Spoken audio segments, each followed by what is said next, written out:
Hi, I'm Alex Twinspark, and on Twinspark Reviews, we've been trying to review a two-seat sports car for a while.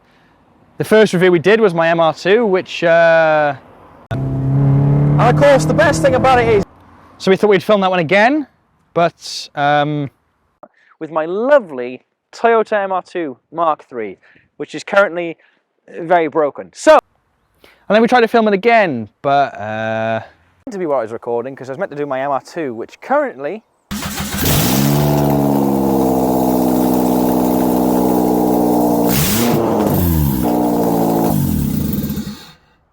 has no exhaust. And then we did film it, but it was a bit broken, so we turned it into a whole review of a genre of vehicle, if you will. And then I brought my mate's MX-5, which so this was the car we were meant to film today, but yeah, things haven't gone well. It appears to just be a big ball of steam, and very unhappy with us. So God knows what I'm filming instead. So as you can tell, we've not had the best of luck with it. However, I've been on holiday in South Wales this week, and Joe happened to be filming nearby, and well, my friend Jordan in Bristol happened to have a two-seat sports car. So thank God, finally on Twinspark Reviews, we have a two-seat sports car, and it pops up. Now on the outside, this may look like a 1994 Mazda MX-5 NA, because it is, sort of. Now, if you look at it, you can tell it's not exactly stock. I mean, the colour, for example, which is beautiful, by the way, but every detail on this car has pretty much been touched in some way. So to review this as a NA MX-5 is disingenuous because, let's be honest, it's a build. It's going to be nothing like the stock car because it's been built. So what I'm going to do with this one is a bit different.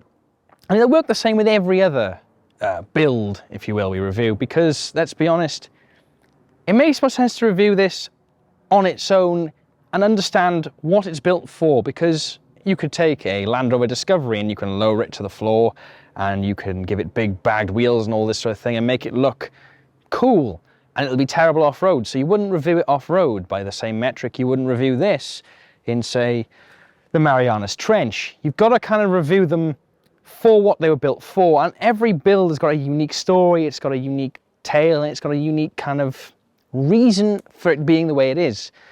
So to review this as a stock car is wrong in that aspect. So let's address this build, why it's the way it is and what it's for and how good it is at that. And for that, I've got Jordan, the owner, here, and he's going to tell me what he's built here. And we're going to ignore the fact now that, you know, through the magic of editing, the sun is really far that way and the car's a bit darker and I'm on this side of the car leaning on it like a used car salesman, because it's definitely not later in the day than the rest of it was shot. Anyway, I'm here with Jordan. So Jordan, how long have you had the car for? About 3.5 years. Okay, so why did you buy this? I lost my previous one in a unit fire that I'd owned for multiple years. This was advertised as Fire Orange, so 3 weeks later I thought, as fate comes around, I'll get this one. And now obviously, so bit of context, when Jordan offered this one up, he said, oh, I'll send you a spec list. And he said, oh, have you got email? And he emailed me, and I'm being 100% serious, 4.5 pages of spec on mods. So I'm obviously not going to ask you what you've done overall, but what exactly sort of in general was the build, sort of what's the angle, what is it designed to be, what's the build for? To enjoy on B roads mostly. Okay. A car that's fun to drive and packs a bit of a punch to annoy people in more expensive cars. I was going to say, because with the turbo on this, which you will hear later on, and it's infectiously loud. It's very loud, isn't it? That turbo, and it does pack that just a bit of torque that does mean it steps out, I guess, a bit. Yeah, stands out from the rest of the line. Has that got you into trouble before, that slight punch around the corner? No comment. I wonder why that is. So of all the many things you've done to it, what is sort of your favourite, if you will? What's the best bit for you? I suppose it's a collection of the period correct styling. I tried to go for a build that would have not looked out of place back in the 90s. Because I was going to say, it's quite a European looking build, weirdly, for a Japanese car, isn't it? Yeah. So what is next on that very long list? What's the next thing you want to do to this now? Currently building a forged engine for it to get more power. Okay. Is that going to be another 1.8? Is it? Yeah, so it'd be a bored out to a 1.9 essentially. Okay. And that sounds very interesting. So hopefully we can get back up and steal it off you again when you've done that. But yeah, so that's my interview with Jordan. So thank you, Jordan. Anytime. Okay, now starting from the outside, we can look at the things that have been done here aesthetically. And I will say not all of this is Jordan. I mean, for example, this genuinely breathtaking colour on the car, which I'm not even sure how well it comes up on camera, because I thought it looked beautiful when I saw the TikToks and the Instagram posts of this. Seeing it in person, whoa, it is stunning. So I don't know how well it comes up on camera, but this fantastic colour scheme, this was done in the 90s. This has got like period fade. This is a previous owner. So not everything has been Jordan, but there is so much on the exterior of this car that I absolutely love. I mean, the roll bar, the spoiler, I think the wheels, okay, initially I said I didn't like them on TikTok. I changed my mind, I've seen them in person now, they are. But my favourite feature of them all is this one single headlight here, which has a little air intake in it, which is fully functional, because like, you know, the intake is there. Now, I was confused because I thought initially when you had the headlight up, all the air wouldn't get to that anymore, but it turns out it just goes underneath. And that was purely just so I could flick the toggle switch to flick them up. That's all I'm doing there. But yeah, I think that is probably my favorite feature, but the rest of it on the outside is just gorgeous. I mean, the color, the wheel, it's lowered just enough that it has this really nice effect without being a bit silly. I think someone made the rule online before that it's got to kind of match the A-pillar line, the camber on the back.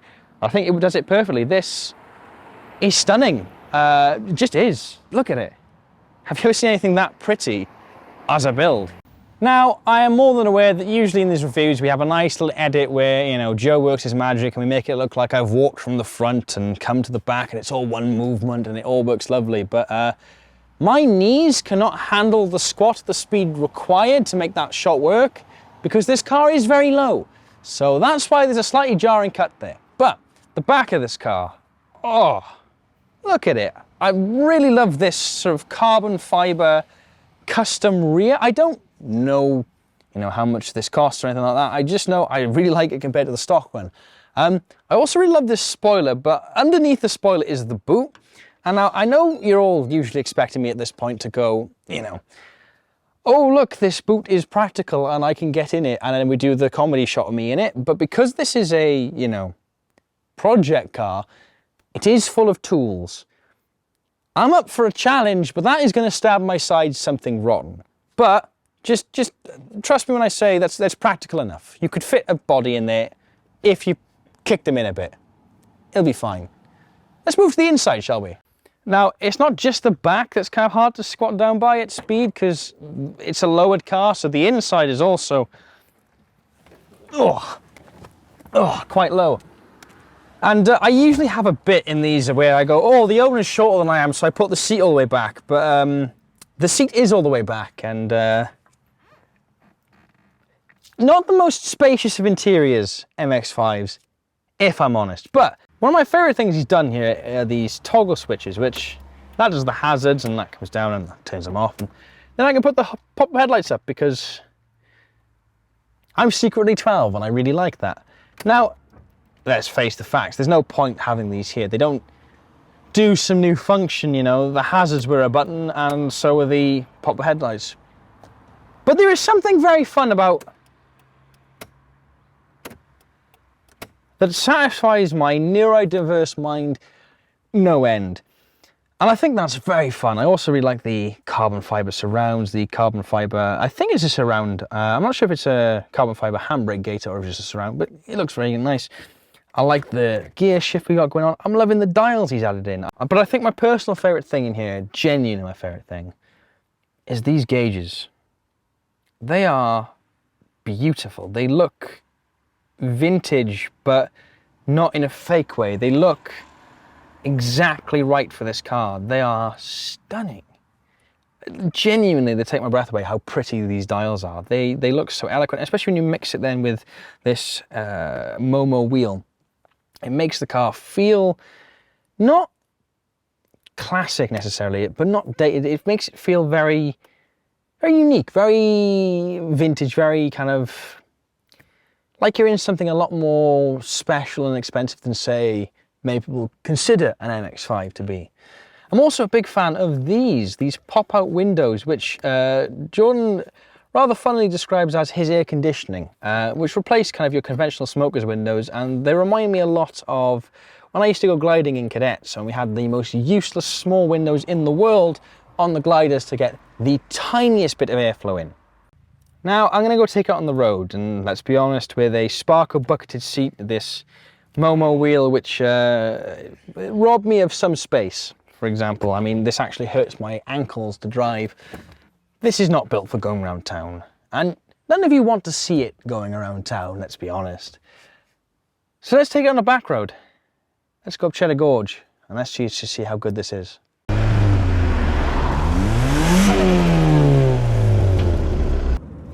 So what's it like to drive? Well, I've driven MX-5s with the lowered, you know, slightly firmer suspension with a slight bit of camber on before, and they drive brilliantly. They're so communicative with you onto what they're actually doing. If you want this car to slide, you tell it to slide and it will, and you want it to come back in, it'll come back in exactly when you want it to. I am no drift master, and of course I'm definitely not doing anything illegal on the road on camera. Put it this way, it tells you what it's doing. You know exactly how it's going to work, and you look professional almost in your ability to do it, just because the car is so good. And what Jordan's done by adding the turbo on here is he's completed that experience. This thing takes the MX-5, and I will point out, yes, it's I think 200 odd horsepower now, but the top speed isn't that much higher because Jordan's geared it for acceleration. And that acceleration coupled with the turbo, which adds just that little bit of torque, makes it infinitely more drivable. And that turbo spooling is, well, it's addictive, put it that way. The other thing I think he's been very clever with as well is that the exhaust actually isn't very loud at all. I mean, I was driving around with Jordan earlier, and I can have a normal civilized conversation as you go. Now, don't get me wrong, I love a loud car as much as the next guy, but the advantage of that when you've got such a loud turbo on it is that when the turbo actually does spool up and kick in, like that, it really catches you off guard, and it makes the noise really addictive, and it makes the experience of driving the car, especially on hills like this with bends and twists and turns and, of course, yes, potholes everywhere. It's great. It's absolutely amazing fun. I genuinely cannot commend Jordan enough on what he's built here. And I feel sorry for poor Joe, who I keep watching next to me bounce around as he struggles to stay sat upright, because this thing does absolutely pack a punch. But like I said with the gearing, what he's done is he's made it so with the power and the turbo and the gears, it's just giving you grunt low down. Because in fairness, if you're building something for a B-road, you don't need great up top power. You just need something that can, on a tight uphill bend like this, properly give you that little bit of kick. And when you get to the top, it spools off and you just do it all again. I feel like a reprobate. And all the while, everyone's looking at me and they're having a great time, because if I do this, it flips its little eyes open and it makes people smile. And I'm going past kids and I'm going at them as I go past, and they're all smiling. You can't not be infectiously happy with a car like this. Is it perfect? Of course it's not. It's way too stiff. If I drove this daily, I'd have no spine left. And I mean, my hands are almost stroking my nipples as I go around these corners, and my ankles are in agony because I'm so close to the pedals, and there's nothing I can do about that. But I haven't stopped smiling the whole time I'm driving it. It's ridiculous. I'm just having the best time. Find me a car that does that for you. Jordan, you've taken an MX-5 and you've made it complete. I commend you greatly.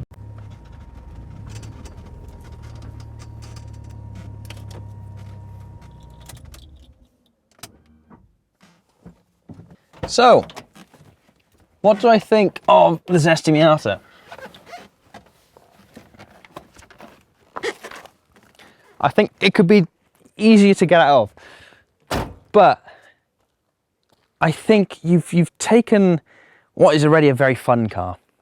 You've given it suspension that makes it communicative even more than it already is, and you put that turbo on it, which, all right, it doesn't make it top end fast, it makes it low end grunty.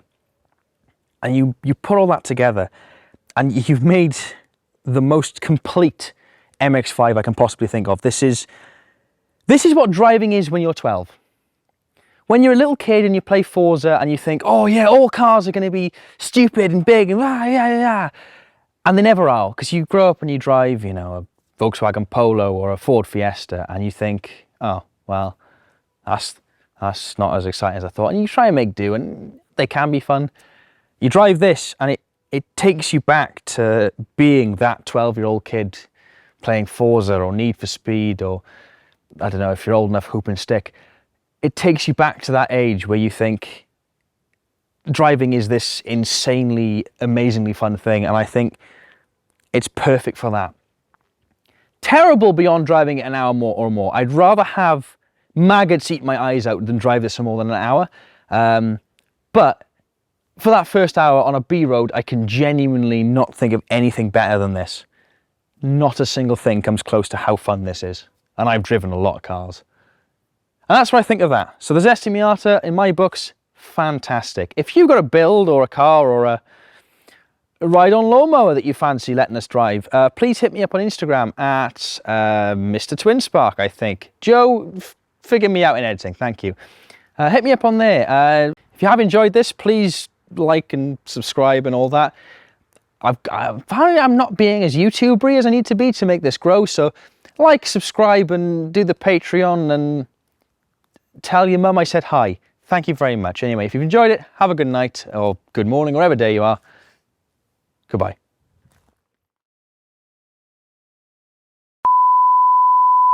Like, tax evasion doesn't hurt anyone, it's just funny crime. Like, oh, what are you in for? Oh, I did some light stabbings. That's a bit sad. Like, that's not funny.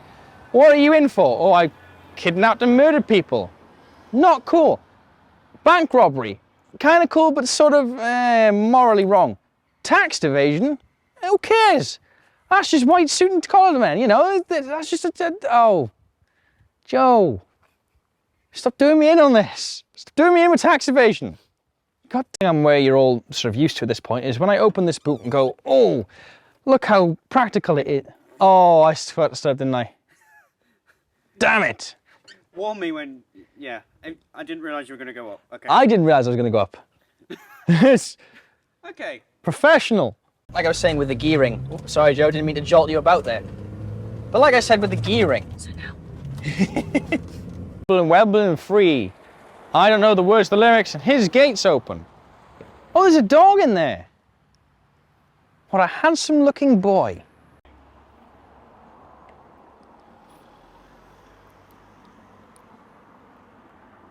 I forgot how to get down. Help. Has it been good? Have you been well? You've been doing what? This air intake's been doing tax evasion.